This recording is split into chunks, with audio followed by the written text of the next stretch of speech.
আমার আমার গাবি আমার গরু কখনো কাঁচাকার চোখে দেখেনি। আপনি আপনি হয়তো ভালো, আমি আমি আমার এখানে একটা জিনিস হলো, আমার গরু জীবনে কোনোদিন কাঁচাকার চোখে দেখেনি। তারা ধানের খড়ের উপরেই চলে।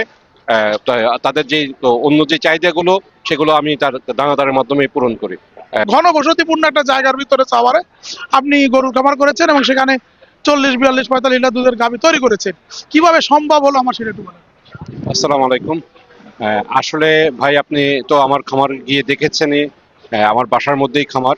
মানে আমার মূল লক্ষ্যটা হলো, আহ, খামার যাদের সামর্থ্য আছে তারা অনেক বড় সড়ো করে করবে, খোলামেলা জায়গাতে করবে, সাইন্টিফিক ভাবে করবে, সেটা অবশ্যই ভালো। কিন্তু যদি সেই ব্যবস্থা না থাকে, ছোট একটু জায়গা থাকে, সেই জায়গার মধ্যেও যে সুন্দরভাবে করা সম্ভব, খুব লাভজনক ভাবে করা সম্ভব, সেটাও কিন্তু আহ, আপনি তার প্রমাণ। আমি আমি করে দেখিয়েছি ইনশাল্লাহ। এরকম আরো অনেকেই আছে। খুব সুন্দরভাবেই করা সম্ভব। এখানে খুব বড়সড় কোনো কিছু নেই। জাস্ট শুধু আপনার জেনেটিক্সটা ডেভেলপ করা এবং খাদ্য ব্যবস্থাপনা, নিউট্রিশনটা খুব বড় ফ্যাক্টর। আপনি খাদ্য ব্যবস্থাপনা যদি ঠিকমতো রেগুলার করতে পারেন, তাদেরকে তাদের দুধের ধারাবাহিকতা, জেনেটিক্যালি যখন একটা গরু ডেভেলপড হয়। আমরা কিন্তু এখন ব্যক্তিগতভাবে কিন্তু আমার গরু 40 লিটার দুধ দিল, 45 লিটার দুধ দিল, আমার ফোকাস কিন্তু সেই দিকে না। আমার ফোকাস, আমি 305 দিনে বা 310 দিনে আমি কতটুকু দুধ পেলাম, সেটাই কিন্তু আমাদের মূল লক্ষ্য। আপনি জানেন, আমার অলরেডি আমি 10,000 লিটার ঘর কিন্তু আলহামদুলিল্লাহ আল্লাহর রহমতে আমি পেয়েছি। এবং বক্তার থেকেও ইনশাল্লাহ 8,000-এর প্লাস ইনশাল্লাহ, হয়তো 9,000 ধারে কাছে ইনশাল্লাহ পাবো এবার। তো সেটা আপনাদেরকে জানাবো। গরু যখন কম বেশি দুধে থাকে, তখন যদি একটু দানাদার বেশিও দেওয়া হয়, এটার ফল কিন্তু সে পরবর্তীতে আপনাকে দিয়ে দিচ্ছে। তার ধারাবাহিকতাটা কিন্তু সে খুব সুন্দরভাবে ধরে রাখে। এবং এটাই মূল লক্ষ্য হওয়া উচিত একজন খামারের। দুধের ধারাবাহিকতা যদি না থাকে, 40 কেজি দুধ দিল কিন্তু সে কয়দিন পরে আপনাকে 20 কেজিতে চলে আসলো, এটা কোনো আহ, বাহাদুরি কিছু না। চল্লিশ বাহাদুর। কেজি বাহাদুরি কিছু, কিন্তু 40 কেজি আপনাকে যখন দুধ বন্ধ হলো, তখন সে 26-27 কেজিতে, এটাই আপনার জন্য বাহাদুরি। তখন দেখবেন যে আপনার দুধের লেন্থটা অনেক বেশি, পরিমাণটা অনেক বেশি বেড়ে গেছে। আসসালামু আলাইকুম, এগ্রিকালচার নিউজ চ্যানেলের নতুন একটা পর্বে সবাইকে স্বাগত জানাচ্ছি। বন্ধুরা, আমার পাশে দাঁড়িয়ে আছেন Bangladesh dairy and fattening pharmacy অ্যাসোসিয়েশনের সাধারণ সম্পাদক জনাব মুস্তাফিজুর রহমান ভুট্টো ভাই। আপনারা কিন্তু এর আগে আমার মানে চ্যানেলে একটা ভিডিও দেখেছিলেন। ভুট্টো ভাইয়ের খামারে আমরা গিয়েছিলাম। ভুট্টো ভাই সেখানে 100% সিমেন্ট দিয়ে 40 লিটার, 42 লিটার, 44 লিটার, 38 লিটার দুধের গাভী তৈরি করেছেন। তা আমরা আজকে সেটা জানতে চাইবো যে ভুট্টো ভাই, আপনার খামারটা যে খুব উন্নত, খুবই খোলামেলা ওরকম না। হ্যাঁ, একটা বেশ মানে অল্প জায়গার ভিতরে, মানে কি বলবো, একটা মহল্লার ভিতরে, তাই না? ঘনবসতিপূর্ণ একটা জায়গার ভিতরে চাওয়ারে আপনি গরুর খামার করেছেন এবং সেখানে 40, 42, 45 লিটার দুধের গাভী তৈরি করেছেন। কিভাবে সম্ভব হলো আমার সেটা একটু বলেন। আসসালামু আলাইকুম। আসলে ভাই, আপনি তো আমার খামার গিয়ে দেখেছেনই। আপনি জানেন, আমার অলরেডি আমি 10,000 লিটার ঘর কিন্তু আলহামদুলিল্লাহ আল্লাহর রহমতে আমি পেয়েছি। এবং বক্তার থেকেও ইনশাল্লাহ 8,000-এর প্লাস ইনশাল্লাহ, হয়তো 9,000 ধারে কাছে ইনশাল্লাহ পাবো এবার। তো সেটা আপনাদেরকে জানাবো ইনশাল্লাহ। এবং সবচেয়ে বড় বিষয় হলো, যদি কোনো কারণে জেনেটিক্যালি যদি আপনি ডেভেলপড হয়, আমরা যেটা বলি যে বছরে একটা বাচ্চা লাভজনক। আর যদি কোনো কারণে যদি আপনার একটা বাচ্চা যদি নাও হয়, আপনি যদি জেনেটিক্যালি ভালো ডেভেলপ করতে পারেন, যদি আপনার খাদ্য ব্যবস্থা ভালো থাকে, ওই গরু কিন্তু আপনাকে কখনো লস দেয় না। আপনার তার প্রোডাক্টিভিটি, সে যে হয়তো পিকে সে 30 কেজিতে ছিল, এমন না যে না, সে পিকে আপনি কনসিভ না করলে সে পিকে চলে আসবে 15 কেজিতে, 17-16 কেজিতে, না। সে কিন্তু 20-22 কেজির মধ্যেই থাকবে। এবং যতক্ষণ পর্যন্ত সে কনসিভ না করে এবং দীর্ঘদিন যদি থাকে, তাহলেও কিন্তু সে খুব ভালোভাবে দুধ দিয়ে যাবে। এর পিছনে জেনেটিক্স এবং নিউট্রিশন খুব বড় ভূমিকা রাখে। আমরা যদি বলি যে না, কনসিভ করতেছে না, হ্যাঁ আমি একটা বাচ্চা পাচ্ছি না 1 বছর, ঠিক আছে, কিন্তু সে তো আমাকে কখনো লস দিচ্ছে না, সে ধারাবাহিকভাবে তার প্রোডাকশনটা দিয়ে যাচ্ছে। এইটা সম্ভব ভালো জেনেটিক্স ব্যবহার করে, জাত উন্নয়ন করে এবং ভালো নিউট্রিশন দিয়ে। তার থেকে এই ধরনের রেজাল্ট বের করে আনা সম্ভব। এবং এটা যদি ইচ্ছা থাকে, যদি ছোটখাটো কিছু বিষয়, খাদ্য ব্যবস্থাপনা এবং তার গরুর যত্নটা, আপনি দেখেছেন আমার বাসা কিন্তু, আমার খামারটা কিন্তু অনেক কনজেস্টেড জায়গার মধ্যে, কিন্তু আলহামদুলিল্লাহ এখানে গরু অনেক দিন ধরেই ভালো অবস্থাতেই আছে। এবং বেশ কিছুদিন আগে পাঞ্জাব থেকে একটা টেকনিক্যাল টিম এসেছিল। তারা আমার খামার দেখে বললো যে এত অল্প জায়গার মধ্যে এই চেয়ে ভালো থাকতে তারা খুব কমই দেখেছে। এর পিছনে কিন্তু মূল হলো তার যে যত্নটা, এবং তার খাদ্য ব্যবস্থাপনা। এই জন্যই চেষ্টা করলেই খুব ভালোভাবেই সম্ভব। আমি আপনার মাধ্যমে আপনার যত দর্শক আছে সবাইকে অনুরোধ করব, আপনারা আপনাদের জেনেটিক্স থেকে উন্নত করুন, আপনারা আপনাদের খাদ্য ব্যবস্থাপনাটাকে উন্নত করুন, তাহলে ইনশাল্লাহ খুব সুন্দরভাবে আপনারা খামার ব্যবস্থাপনা ভালোভাবে করে খুব সুন্দরভাবে টিকে থাকতে পারবেন।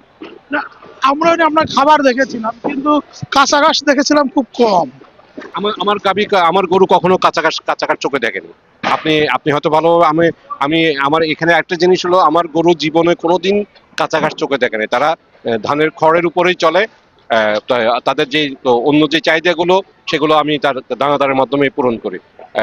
খড়ের উপরে চলে, জীবনে কোনোদিন কাঁচা ঘাস দেখেনি। আলহামদুলিল্লাহ তার প্রোডাকশন রিপ্রোডাকশন নিয়ে আমি স্যাটিসফাইড। এবং আপনিও দেখেছেন সবসময় যদি ঘাস অবশ্যই ভালো, কিন্তু যাদের নাই তারা কি গরু পালবে না? আমরা যে আরবান শহর এলাকাতে যদি ঘাসের ব্যবস্থা না করতে পারি, তাহলে আমরা কি গরু পালা ছেড়ে দেবো? এই জন্যই এটাকে একটা মডেল হিসেবেও আপনারা দেখতে পারেন, মনে করতে পারেন যে না, আসলেই ঘাস ছাড়া খুব সুন্দরভাবেই দীর্ঘদিন এবং অধিক উৎপাদনশীল গাভী লালন পালন করা সম্ভব। ঘাস ছাড়াও সম্ভব, সম্ভব, ভালোভাবে ঘাস ছাড়াও সম্ভব, এবং 40, 42, 38 মানে এরকম দুধের গাভী লালন পালন করা সম্ভব। ভালোভাবেই সম্ভব। তারপরে এই যে আপনি খাবার, মানে যদি খাবারের রেশিওটা আবার বলতেন, জি। যেগুলো 40 লিটার দুধ দেয় বা 38 লিটার দুধ দেয়, তারা কেমন কি দেখি খাবার দেন যদি একটু আচ্ছা, বলতেন। আমার আমার যে রেশনটা সেটা টোটাল, যে আমি যদি 100% ধরি, আমার দানাদারের যদি 10 কেজি ধরেই দানাদার দিচ্ছি, সেই 10 কেজির মধ্যে 6.5 কেজি কিন্তু রেডি ফিড পায়। আমি কিন্তু সিপি কোম্পানির রেডি ফিডটা ব্যবহার করি দীর্ঘ 16 বছর ধরে, এবং একটা কোম্পানির ফিডই ব্যবহার করি, কখনো অন্য কোম্পানির ফিড আমি ব্যবহার করি। সিপি কোম্পানিটাই ফিডটাই ব্যবহার করি 16 বছর ধরে। সেটাতে 65%, মানে 10 কেজি যদি খাওয়ার পায়, তাহলে সে 6.5 কেজি পায় সিপি, আর 3.5 কেজি পায় আমার হোম মিক্স। এবং এই হোম মিক্সটার মধ্যেই আমি যে ঘাস ছাড়া গরু পালি, আমার গরুর যে দানাদার, এত বেশি দানাদার খাওয়ার পরও তার যে অ্যাসিডোসিস গ্যাস হয় না, এই হোম মিক্সটার মধ্যেই কিন্তু তার মূল রহস্যটা আছে। যে আমার হোম মিক্সের মধ্যে রাফেজের যেহেতু কম আমার, সেক্ষেত্রে আমার হোম মিক্সের মধ্যে আপনার ফাইবারের পরিমাণ অনেক বেশি। এই ফাইবারটা কিন্তু তাকে তার অ্যাসিডোসিসকে কন্ট্রোল করতে সহায়তা করে, তার রিপ্রোডাকশন, তার প্রোডাকশন সবকিছুকে, তার যে রাফেজের শর্টেজ যেটা আছে, ফাইবার বেশি থাকার কারণে সে ওই জিনিসগুলোকে সে খুব ইজিলি হ্যান্ডেল করতে পারে। এবং এই যে ফর্মুলেশনটা, এটা কিন্তু আমি কোনো নিউট্রিশনের সহযোগিতা না, বা আর কোনো খামারের সহযোগিতা না, এটা আমার একান্তই আমার গরুই এই ফর্মুলেশনটা করে দিয়েছে, আমিও করিনি। অনেকদিন ধরে ধারাবাহিকভাবে কন্টিনিউস তাকে চেঞ্জ করতে করতে এই জায়গাতে এসে দেখলাম যে সে একেবারেই সেটেল। তার প্রোডাকশন, রিপ্রোডাকশন, তার অ্যাসিডোসিস, আপনি দেখবেন আমার খামারে অ্যাসিডোসিসের পরিমাণ মানে 95% নাই, 5% হয়তো থাকে, খুবই স্বল্প। ইনশাল্লাহ সেটাও খুব ইজিলি ম্যানেজেবল। এই জন্য যে আপনি যেটা জানতে চাচ্ছেন যে দানাদারের যে রেশিওটা আমি 65% আমার কনসেন্ট্রেট রেডি ফিড থাকে, বাকি 35% আমার হোম মিক্স 40 লিটার থাকে। দুধ হলে আপনি তারা কয় কেজি খাবার 40 লিটার দুধ হলে তার যদি বডি ওয়েট যদি 500 কেজি থাকে, তাহলে আমি 3.5% ডিএম হিসাবে ক্যালকুলেট করি। এই ডিএম এর মধ্যে 3.5, 500 কেজি 3.5% হয়তো 17, 17.5 কেজি বা 18 কেজি তার ডিএম লাগে। সেই ডিএম কে আমি চাহিদাটা কিভাবে পূরণ করি, সেটা আমাকে তাকে প্রোটিন এনার্জিটাও আমাকে পূরণ করতে হয়। সেক্ষেত্রে আমার হয়তো দেখা যায় যে 17 কেজি আমি দানাদার দিচ্ছি। এই 17 কেজি দানাদার দিয়ে সেখানে কিন্তু 90% হলো ড্রাই ম্যাটার। 17 কেজি 90% হয়তো 15, 15.5 কেজি সে ডিএমটা পাচ্ছে। বাকি তার যেটুকু শর্টেজ থাকে, একটু খড় দিচ্ছি 3 থেকে 4 কেজি, ওইটাতেই সে, ওইখানেও 90% ড্রাই ম্যাটার, ওইটাতেই সে কাভার হয়ে যাচ্ছে। তার ডিএমটা যদি ফুলফিল থাকে, তাহলে তার প্রোডাকশনও ইনশাল্লাহ কোনো সমস্যা হয় না। তার ওই যে শর্টেজটা যা থাকে, সেটা আমি তার প্রোটিন এবং তার এনার্জিটুকু আমি আমার ওই যে দানাদার যেটা দিচ্ছি, 14, 15 কেজি যে দানাদার দিচ্ছি, ওখান থেকে আমি সেটা কাভার করে ফেলি। কোনো কোনো ক্ষেত্রে হয়তো আরো 1-2 কেজি দানাদার প্রথম অবস্থায় বেশি দিতে হয়, এবং গরু যখন বেশি দুধে থাকে, তখন যদি একটু দানাদার বেশিও দেওয়া হয়, এটার ফল কিন্তু সে পরবর্তীতে আপনাকে দিয়ে দিচ্ছে। তার ধারাবাহিকতাটা কিন্তু সে খুব সুন্দরভাবে ধরে রাখে, এবং এটাই মূল লক্ষ্য হওয়া উচিত একজন খামারের। দুধের ধারাবাহিকতা যদি না থাকে, 40 কেজি দুধ দিলেও কিন্তু সে কয়দিন পরে আপনাকে 20 কেজিতে চলে আসলো, এটা কোনো বাহাদুরি কিছু না। 40 কেজি বাহাদুরি কিছু, কিন্তু 40 কেজি আপনাকে যখন দুধ বন্ধ হলো, তখন সে 26, 27 কেজিতে, এটাই আপনার জন্য বাহাদুরি। তখন দেখবেন যে আপনার দুধের লেন্থটা অনেক বেশি, পরিমাণটা অনেক বেশি বেড়ে গেছে। এটাই আমাদের সকল খামারের লক্ষ্য, এটা হওয়া উচিত। এবং এই গোল অর্জন করতে হলে জেনেটিক্স সবচেয়ে বড় ভূমিকা রাখবে, পাশাপাশি আপনার খাদ্য ব্যবস্থাপনা। ভুট্টু ভাই আপনাকে অনেক ধন্যবাদ। আসলে আমরা পড়ন্ত বিকাল, মানে আমাদের যে আকাব মেলার শেষ সময় এসে দেখেন এখন চারিদিকে স্টলগুলো বন্ধ হয়ে যাচ্ছে। হয়তো বন্ধ না হলে আমরা ভুট্টু ভাইয়ের সাথে আরো অনেক বিষয় নিয়ে আলোচনা করতাম। তা আমাদের প্রতিবেদন এখানে শেষ করছি। সামনে একটা সময় আমি ভুট্টু ভাইয়ের খামারে আবার ভিজিটে যাব, গিয়ে সেখানে খামারে বসে আমরা আপনাদের অনেক বিষয় নিয়ে আমরা আলোচনা করব। তাই আপনারা আসলে ভুট্টু ভাইয়ের কাছে কি বিষয় জানতে চান আপনি যদি কমেন্ট করেন, আমি ঠিক আপনার নাম, ঠিকানা এবং খামারের নাম্বার, খামারের নাম লিখে কমেন্টগুলো করবেন।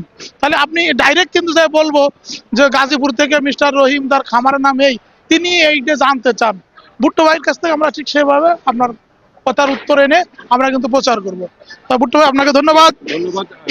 আপনাদের, আপনার যত দর্শক আছে সবাইকে ধন্যবাদ জানাচ্ছি। এবং ভাই যেটা বললো, আপনাদের যদি কোনো রিকোয়ারমেন্ট থাকে, ইনকোয়ারি থাকে, কমেন্টসে জানাবেন। যেহেতু ভাইয়ের সাথে আমিও সংযুক্ত আছি, আমিও কমেন্টসগুলো মাঝে মধ্যে দেখি, আমিও চেষ্টা করব রিপ্লাই দেওয়ার জন্য।